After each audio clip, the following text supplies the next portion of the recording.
Здраво дечки, денеска се наоѓам на спортскиот аеродром во Стенковец и денеска ќе имаме навистина едно многу интересно, забавно и возбудливо видео. Ајде да летаме!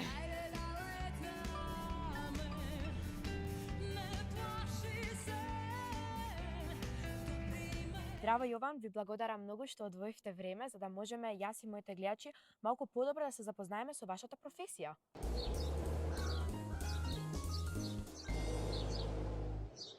Дали ќе може еднаш да се представите кој сте? Да, јас сум Јован Трајков, ентузијаст во летање и инструктор по летање и влюбеник во летање. Најголем дел од денот успевам да го поминам на ова убава ливада, аеродром Стенковец, за да се чувствувам многу убаво. Секој кога ќе дојде тука, мислам дека си го наоѓа мирот. Ама не разбирам сега, ова ви е хоби или ова го работите? Ова ми е хоби, може би една професија. Иначе јас по професија сум IT инженер. Интересно е тоа што секогаш јас сакав да работам како пилот. Ама во тој период кога јас бев млад како тебе, немаше толку многу услови и јас одлучив да се насочам кон друга професија, но никогаш не прекинав желбата за летање. Колку долго учевте за да можете ова да го правите што го правите? Обуката за летање се состои од два дела.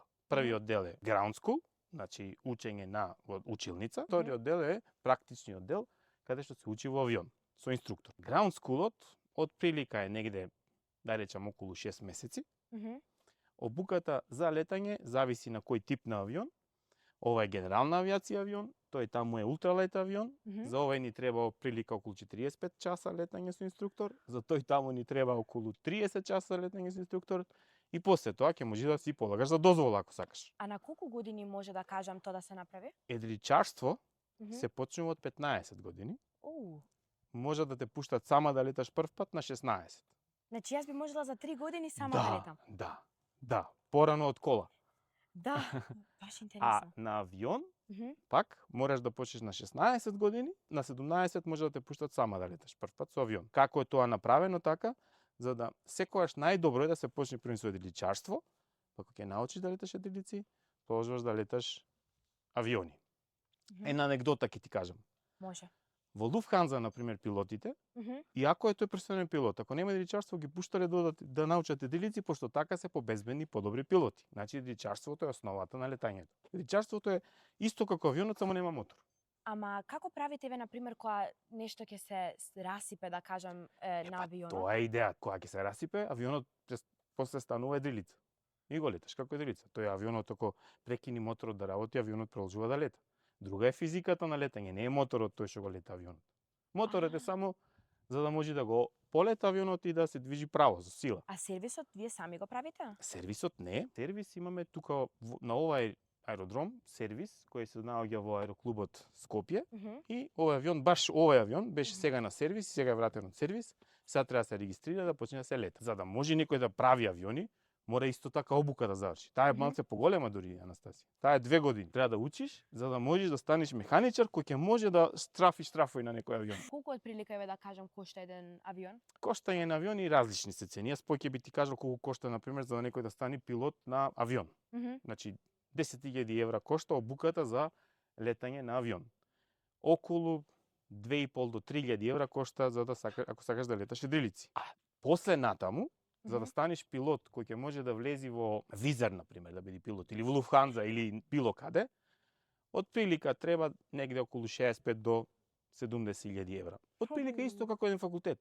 Толку трошат родителите и кога ќе запишат дете на факултет. Дали ќе може да ни раскажете некоја интересна случка што се случила до сега, дури сте биле горе на небото? Не во горе во небото, него ќе ви раскажам една друга интересна случка со мојата керкичка, која беше многу малечка. Јас имав идеја дека сакам да ја однесам за Битола, пошто јас сум потекло од Битола.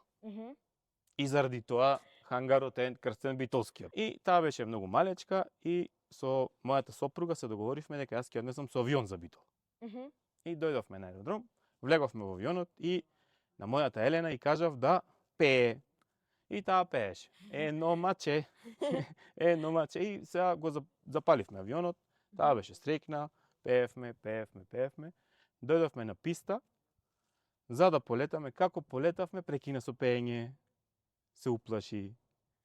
И викам, Елена, добра си, и таа се да ме задоволи мене, тоа е многу лошо во летањето. Секогаш во летањето кога нешто не ти е пријатно, мораш да го издискутираш со пилотот. Викам, добра си и ќути. Сакаш да слетаме? И климна само со главата. И само го завртив авионот, слетавме и така сватив дека Елена не е спремна да лета. Значи, вие можете и да летате надвор од Скопје, а и можете и надвор од Македонија? Целата идеја на нашата забава е таква, да одиме на море, да одиме да посетиме други градови со поголеми авиони, како што е тој таму. Да, баш гледам тука повеќе авиони, дали ќе може да ни ги покажете, да ни кажете за Овде има авиони од сите категории. Тој таму што е, Добра.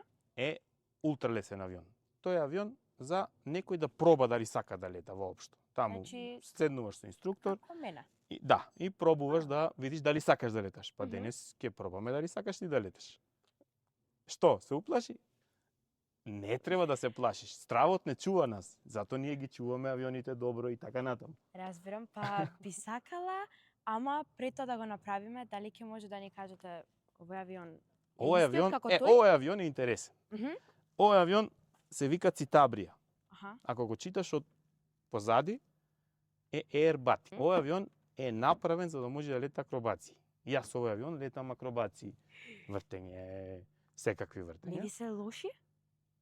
А почетокот да, а иначе обуката ја што ја правев во Мајнц во Германија. За секоја активност во летањето мора прво да имаш тренинг, обука и после можеш да правиш. Ништо ние пилотите не правиме пред тоа некој пред да не научи. Тој авион таму, тој се вика Муни и тој авион е само за патување. Ајде да го видиме малку. Ајде, тој авион се користи за оттука, например, да одиме за Виена. Сте отишле до сега некаде? До Порторош, до Марибор од овде, до Мали Лошин, до многу места. Мислам дека доволно ги гледавме авионите, дали сега ќе можеме да летаме? Можеме да летаме. Ова што ќе го направиме јас и ти сега во моментот, се вика информативен лет. Добра. Да видиме како Анастасија и колку ќе биде убаво да биде пилот. Јас ќе седнам на инструкторско место, а ти ќе седиш на пилотско место. И ќе ти дадам тебе да пробаш да леташ со авионот. Добра. Ако ти се свиѓа, после ќе ги убедуваш твоите мајка и татко да ти уплатат обука за летање и ќе можеш да станеш пилот. Дури крстот се гледа. Да бе, па таму ќе одиме. Да? Да. Сакаш? Сакам, зашо да не?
Како беше бе?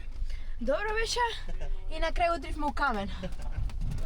Дечки, ова беше од денешното видео. Јас навистина многу убаво си поминав и се надам дека можевме малку подобро да ја запознаеме оваа професија и вие пишете ми во коментар дали до сега сте летале, вредеше, нели?